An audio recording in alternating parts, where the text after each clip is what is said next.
Đến đâu? Nào. Mà mấy nè. Nào.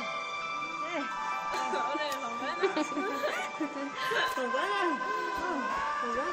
Nè, phỏng vấn.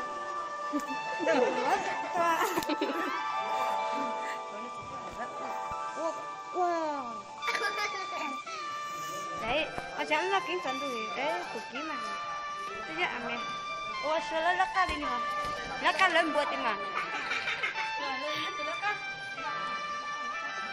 Dạ vâng, sư này thích chim một cái hả?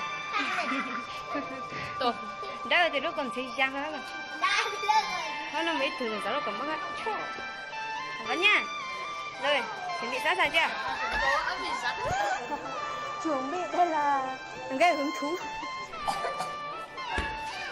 Nhớ gì mà. Chú nó phỏng vấn tụi nick quay. Nick quay phỏng vấn cho này. Ona maluca, ona maioca, tá rolando. Phỏng vấn nha. Phỏng vấn nha. Phỏng vấn nha. Cái nó mà thanh niên đó là sẽ tao luôn. Đây.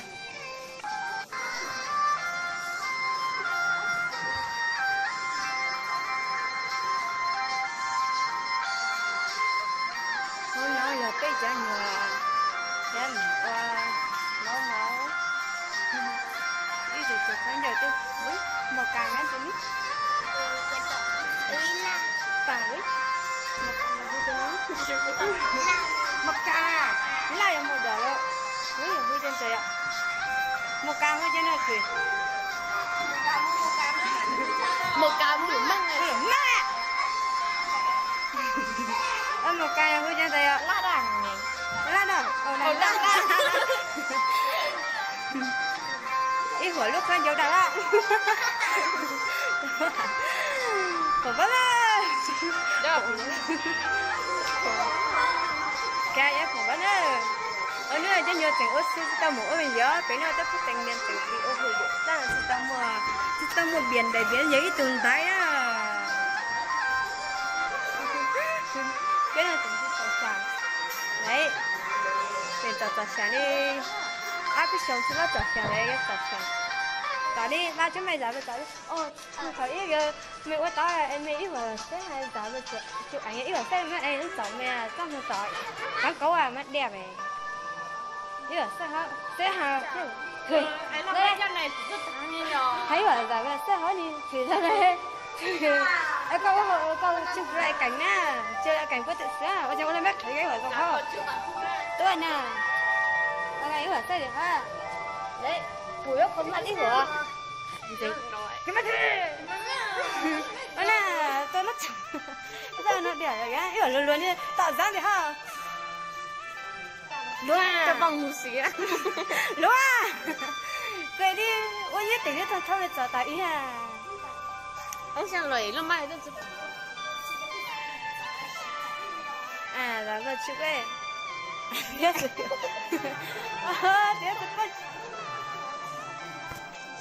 biết rồi sẽ kiểu con mà thù ở cái bằng núi này tôi đi đấy tất cả nhiều đấy tôi thật giả chén nha rồi ơi ok hiểu sao để hả đấy là mới đi đào tinh chỉ á sao để hả mẹ cho nó mặt thủy chờ được các góc mà à tôi trồng rồi bây giờ thật rồi đấy à đấy đấy đây là đang tỏ sáng và đây là đang tỏ chuyện ấy mà biết con chưa cái này á mình là tự sẽ là giải tá rồi đời hình ít thứ tự sướng này ăn tự sướng này bây thứ tự sướng này tôi là tự sướng thấy à ôi nhé này một cái đó thì là nhất trí đồng chí thì tôi ôi nhé đấy của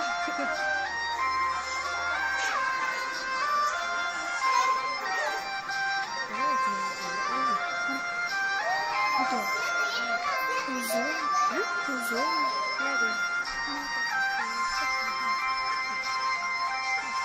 lọ con nào cho này là gì có được vui chưa nè khổ tỉ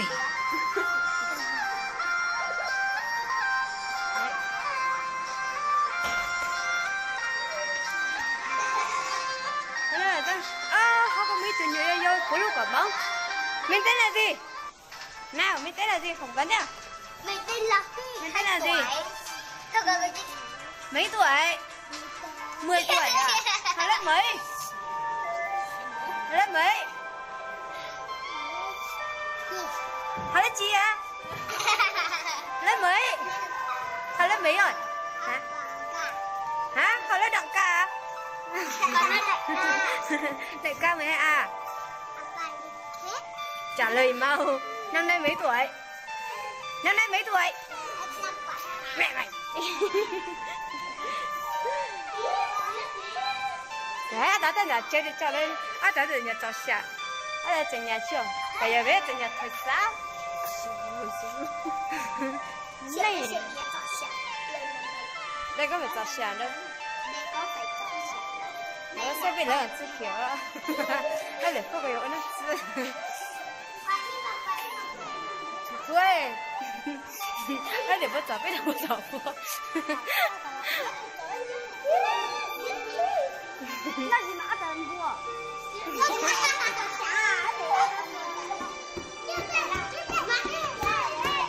哦，7 phút rồi. À, đừng mới đặt sữa.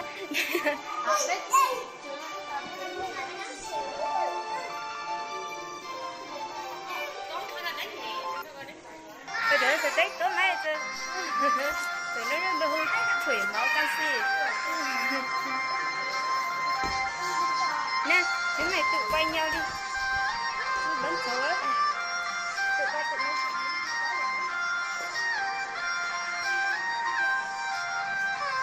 Tôi đang chuyển bóng rồi.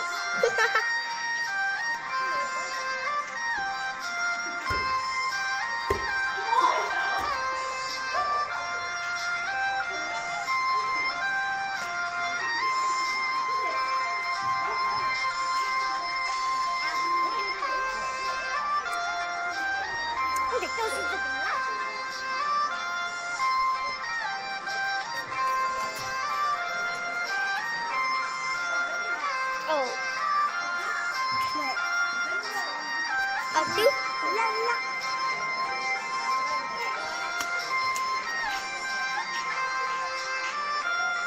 nó có quay mắt chứ có dẫn có dẫn thuyết trình à? Dẫn thuyết trình này là em đi mà được không? Tôi có đi chưa? Đấy. Hả? Ui.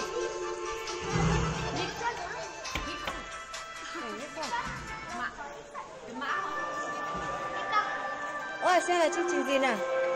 Lễ ra quân á.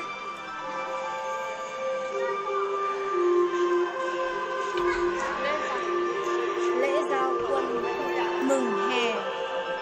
Mùa hè nhỉ? Mùa hè xanh.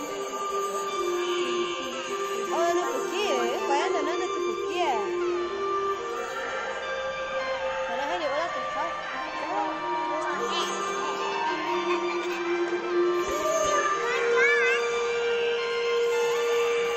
Nhiều lúc tôi cho quay để diễn nó nói cho.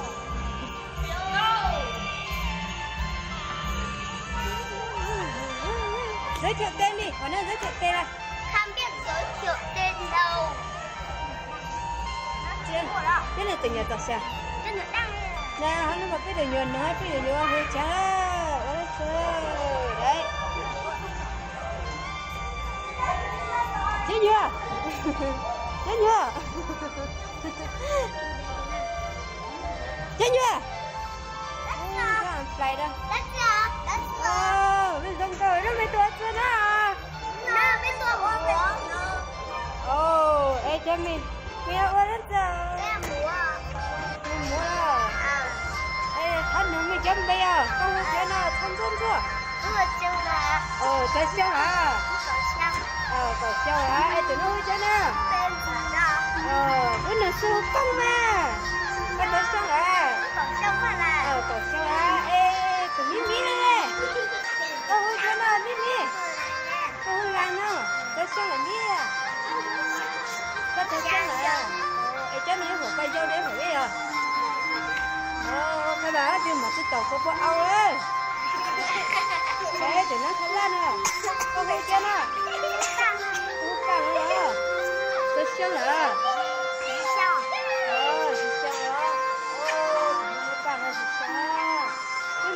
Tụi mày chơi họ các lô bao đấy của con hú chân à rồi mình không phải là con không nào chưa phải muốn nhỉ thế này mình đi đâu con thì nó chưa phải đó nè nó đi từ đó tôi có hú cha lên đó đi lên đó hú cha đâu à chơi sâu à chơi sâu của nó hú cha bầu à giờ nó xin chúa chơi sâu mà nó mà mãi biết được cổ sâu đó đấy yếu ở sao nó tăng thế à đấy nó đi từ thanh niên cũng nó phải nó chỉ cho lôi ra từ giờ cứ thanh niên cứ có hú cha không bỏ nữa đó không bỏ nữa con hú cha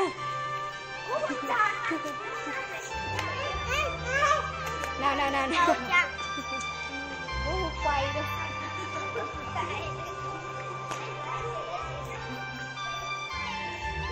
với tự nhiên nữa ha con hú cha nào chú ơi tụi nó lên về hú chứ nào chứ này cái này cho tôi mua ít hồi mà với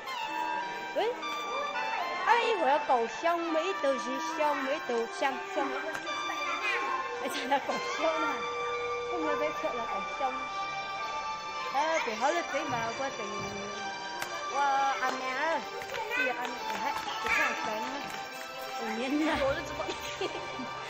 sao mà đây có con chữ nó là chuyện đây là chuyện này là khám bậy à, thật ra khám bậy à. Đấy, cái này là một ô bát chủ, cái món chuyện này là món chuyện. Vừa ở nơi đẻ ra ở nơi tốn tuổi.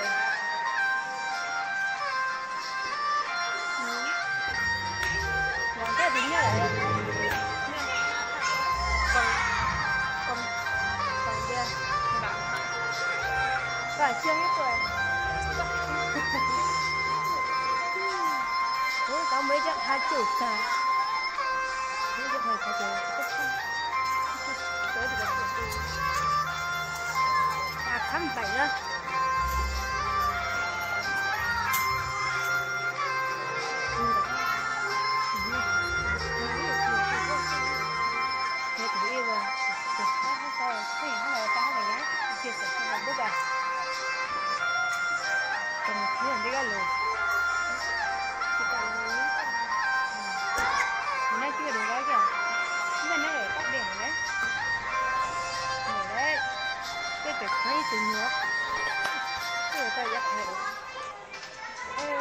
Tôi vào đằng đó.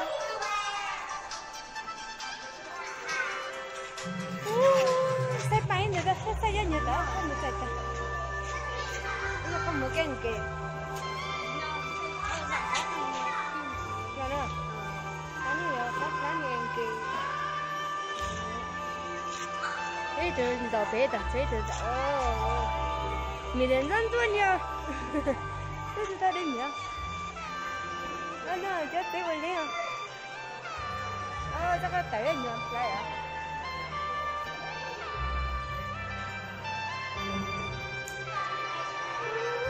Thằng toàn đó bắt thành như thế này là sao mà tao sợ cái đấy tẩy thì nó chỉ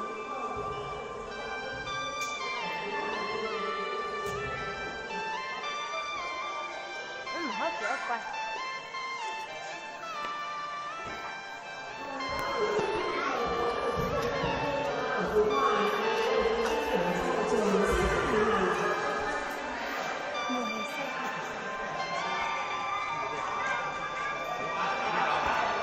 Nhớ dùng cho cái chết bóng thoải mái đi. Ai bắt ở đây đâu.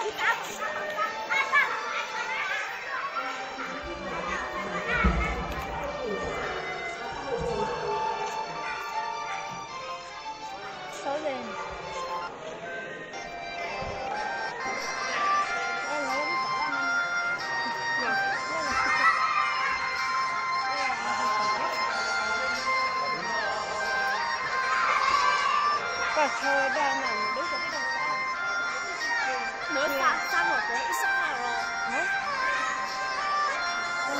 cái đó mà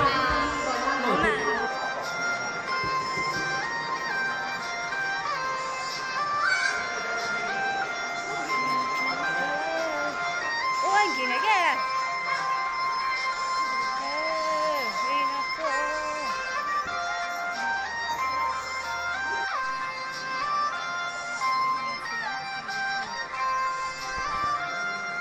quý vị đại biểu chào đi từng người kìa chào chưa cái này mít rồi đâu cuối cùng ha đấy ôi từ thằng đấy đi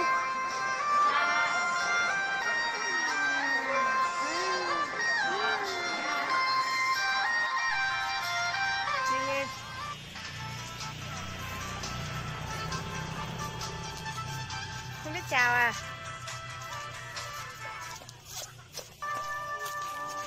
về đi về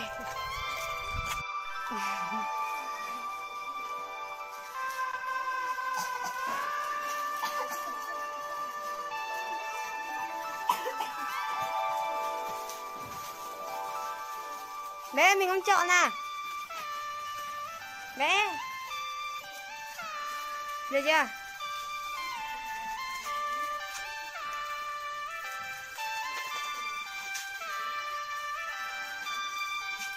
đây tính tiền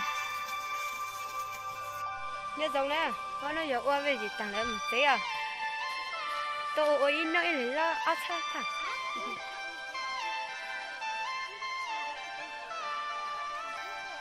ô nào mà muốn rồi đó này có là một cái móc nào tăng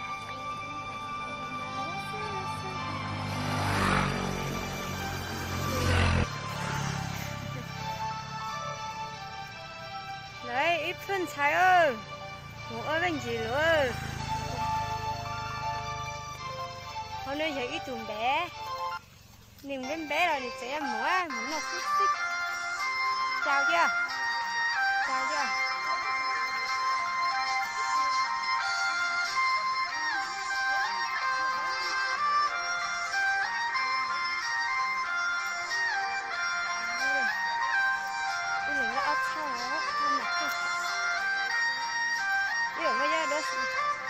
không hình như là nha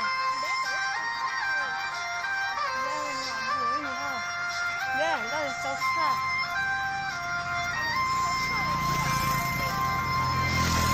có bắt thầy thả ra lật đảng à còn mình là gì đấy là rất xích ra năm giờ muốn nói giờ muốn nói giờ thôi chúng nó chơi tháng giờ người thằng con đâu hả? Cái là nhà lấy chưa? Là anh nói á, mình chơi. Cái gì đó? Cái là cái sô la. Cái gì đó? Ô, nó có hả? Cái này có không nhỉ? Mẹ ăn gì? À, xúc xích à?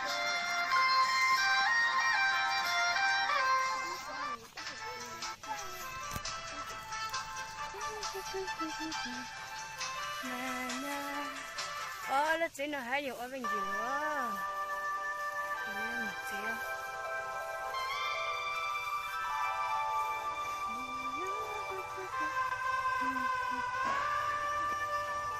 thế ra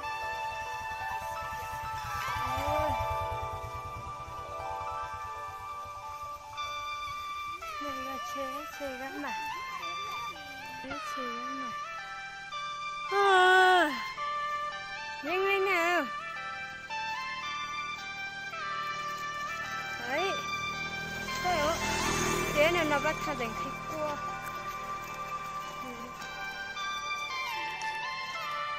ui thôi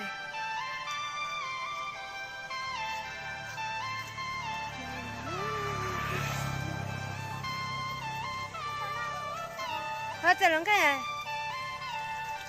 thôi Chắc là mấy đi à đi à đi đây rồi biết tôi tủ đi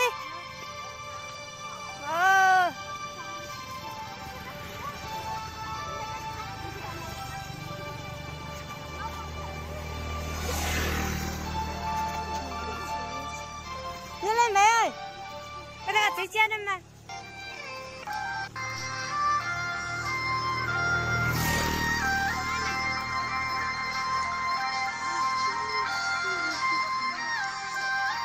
rồi biết rồi lấy con đuổi rồi cái con đuổi sẽ ăn chút ta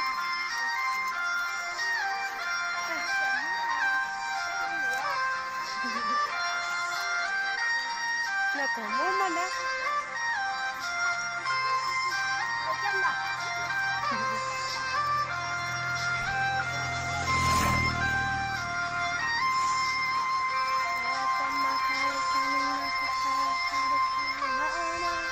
con nó giờ ở tuần thu đây này mình muốn xin chú mà nào ôi rồi ạ nào để cho xin mấy cái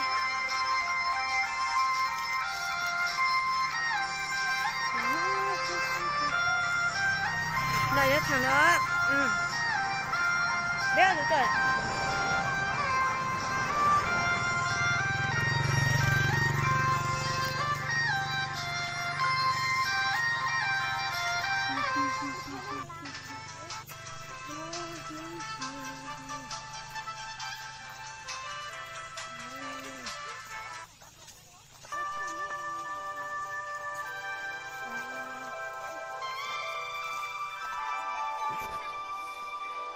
số lần đây không gan kìa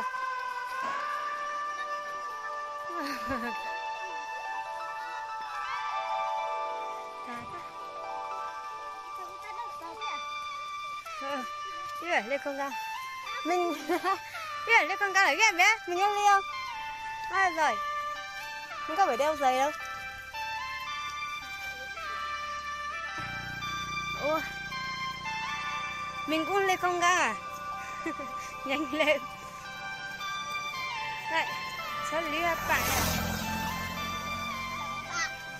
chào các bạn tôi là 2 tuổi đã học lớp 5 rồi mà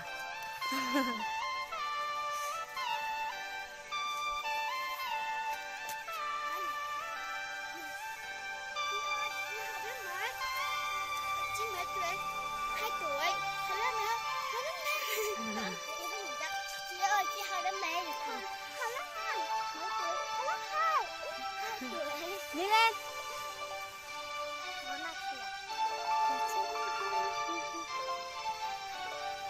mình đã lỗi từ từ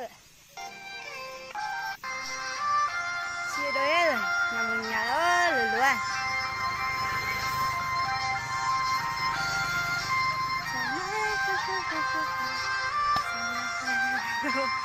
dễ á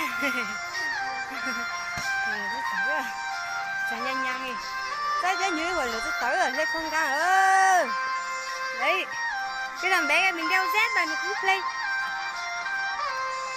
nhanh lên nha mới nhớ tới chưa bị nó rồi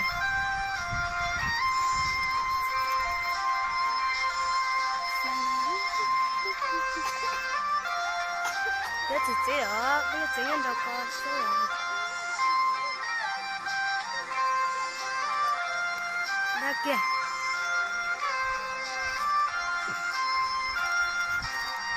này là chế lắm mà vừa kìa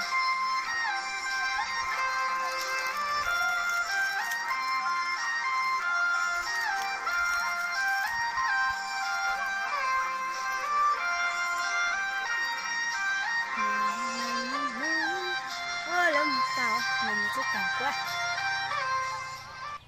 được sao đâu nè mình đi đâu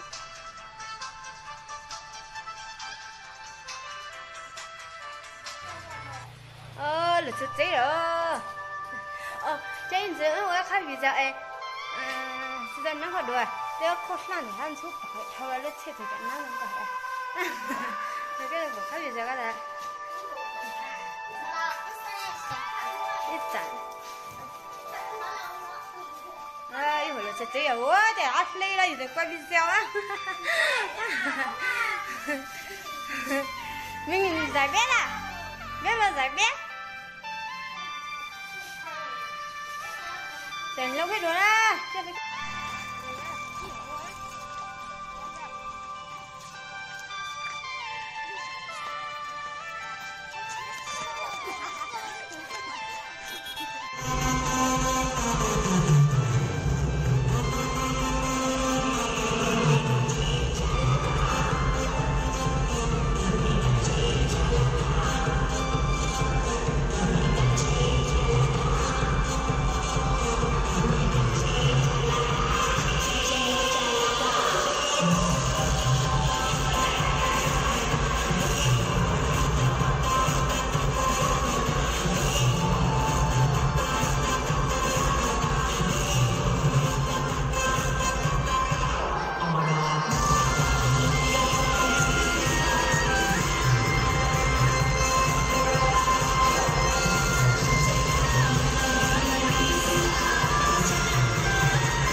Thank you.